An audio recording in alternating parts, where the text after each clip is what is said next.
Hello दोस्तों, तो कैसे हैं आप लोग। आई होप आप लोग अच्छे होंगे और स्वस्थ होंगे। दोस्तों, आज कहना तो नहीं चाहिए लेकिन हमारे समाज में कुछ ऐसे लोग हैं जो औरतों को दबा कर रखते हैं। या तो फिर वो इमोशनल ब्लैकमेल करते हैं या फिर उनके परिवार का हवाला दे करके या किसी ऐसी बात का हवाला दे करके उनका मुंह बंद कर देते हैं। ऐसी एक महिला है जो कि हमारे जगत भैया की माता श्री यानी कि अप्सरा मॉम। अब मुझे सारी बातें क्लियर लग रही हैं कि जिस तरह से उन्होंने अपनी बहू का साथ दिया, क्या ये सिर्फ पब्लिक को दिखाने के लिए था? आप लोगों को क्या लगता है? आज ही उनका एक वीडियो आया है, ठीक है। उन्होंने अपने वीडियो में जो बोला है, ये बात आंटी जी कहीं से भी अच्छी नहीं है। इस बात के लिए तो आपको आंटी जी भी कहना ठीक नहीं लग रहा है, क्योंकि आपने उसमें बोला है कि हमारी बहुएं इज्जतदार खानदान की हैं और बहुत ही अच्छे खानदान की हैं, इसीलिए उन्होंने कोई केस नहीं किया, ना ही अपने पति के खिलाफ ना ससुराल वालों के खिलाफ, क्योंकि उनको ऐसे कोई संस्कार मिले ही नहीं।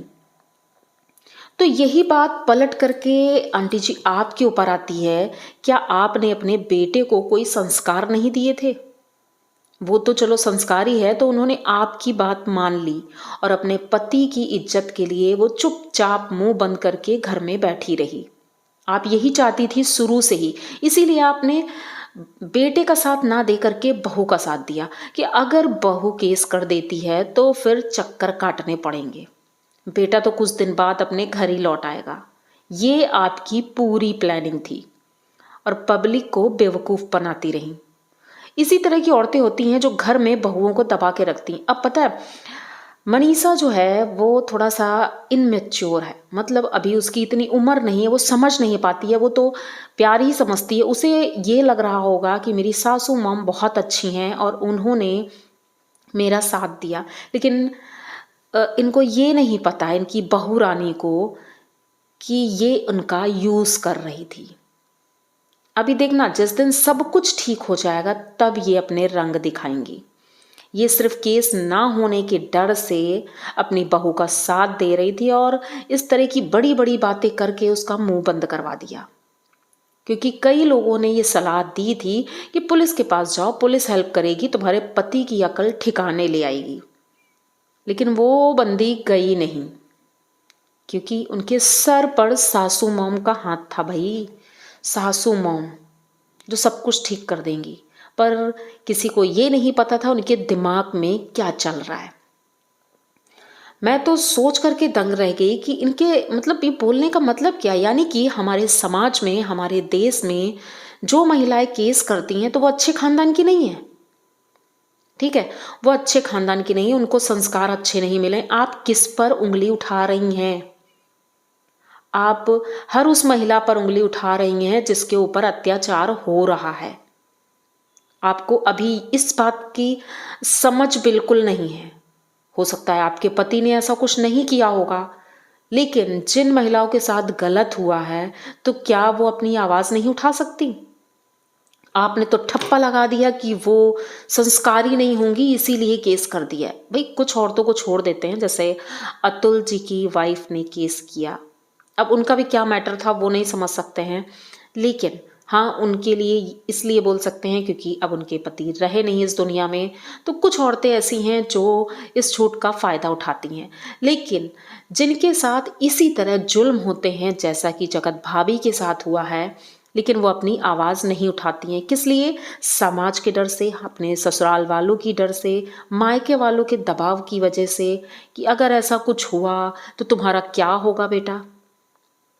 चलो वो सब तो ठीक है, अब वो भाभी जी ने जो भी किया, जो भी सोच के किया हो, ठीक किया, लेकिन मुझे तो ये समझ में नहीं आ रहा है कि आप ऐसा बोल कैसे सकती। अगर मेरे सामने आप बैठी होती ना तो आप बोल नहीं सकती थी, क्योंकि ये चीज़ें मैं बिल्कुल बर्दाश्त नहीं करूँगी कि आपने हर एक महिला के लिए ऐसा बोला है कि वो संस्कारी नहीं होगी इसीलिए वो केस कर सकती है। मेरी बहू संस्कारी है तो भैया आपका बेटा कैसा है, आपने उसको संस्कार नहीं दिए। आपने बोला कि हम अच्छे घराने से हैं और वो भी अच्छे घराने से हैं, तो हमने ये देख करके शादी की है। तो लगता है भाभी जी के घर वालों ने ये नहीं देखा था कि लड़के का कैसा नेचर है, वो कैसा है। तो आंटी जी, किसी को कोई देख कर नहीं आता है। कोई बड़े घराने का लड़का भी आपके बेटे की तरह निकल जाता है। घराने से मतलब नहीं होता है, संस्कार से मतलब होता है कि कोई लड़का किस तरह का निकलेगा। आपने हर एक औरत के ऊपर आज उंगली उठाई है। ये मुझे लगता है हर औरत को आवाज उठानी चाहिए आपके खिलाफ। आपने जो बोला है, आप एक औरत होकर के इस तरह से बोलती हैं, इससे ये पता चलता है ना, आप बोलती हैं मैं उनकी सास नहीं बहू हूं। तो आप सास ही हैं। ये बात बोल करके आपने साबित कर दी कि आप सास ही हैं और अपनी बहुओं को अपने काबू में रखती हैं, अपने चंगुल में रखती हैं। वो इधर उधर बोल नहीं सकती हैं। ये तो घर का एक पर्सनल जो इंसान होगा वही बता सकता है, और हम तो आपको देखकर ही समझ गए। पहले दिन से ही मैं ये बात सोच रही थी, लेकिन मुझे अंदाजा नहीं था कि इतना ज़्यादा गिरी हुई होंगी आप। मैं तो आपको बहुत अच्छा समझती थी। वाकई में हो सकता है कुछ मेरी ही सोच में गलत हो। आप अच्छी होंगी, आप अपनी बहू का साथ दे रही हैं, बेटे का नहीं दे रही, लेकिन आपकी साजिश यहाँ तक निकली, ये तो समझ ही नहीं आ रहा था। ये पूरी आपकी साजिश थी कि आप अपनी बहू को अपने कब्जे में कर सकें। धन्य हो ऐसी माँ और धन्य हो ऐसे माँ के लड़के। ठीक है, भगवान ऐसे रईस और इज्जतदार लोग हमें नहीं चाहिए, ना ही अपने समाज में, ना अपने देश में, जो अपने लिए लड़ना ना सिखा सके, कि अपनी बहू से ये ना कह सके कि मेरे बेटे के खिलाफ तुम आवाज उठाओ। सिर्फ अपनी बदनामी के डर से आपने ये सब नहीं किया। बदनामी तो आपकी वैसे ही हो चुकी है, बहुत ही ज़्यादा। इतना ज़्यादा रायता फैल चुका है कि उसे समेट नहीं पाएंगी आप। लेकिन अब आपने ये जो कांड किया है ना, ये सराहनीय नहीं है, आपको और डाउन पे ले जाएगा। कितनी गिरी हुई औरत हैं आप। तो आई होप आप लोगों को ये वीडियो अच्छा लगा होगा। अगर अच्छा लगा है तो प्लीज़ चैनल को सब्सक्राइब करिए, लाइक कमेंट करिए और शेयर करिए, क्योंकि इसी तरह की पोल खोल लेकर मैं आती रहूँगी। जो साजिशों के अंदर है और जो बाहर मुखौटे नहीं आ रहे हैं, उनका चेहरा बेनकाब करना है। तो मिलते हैं नेक्स्ट वीडियो में, तब तक के लिए बाय।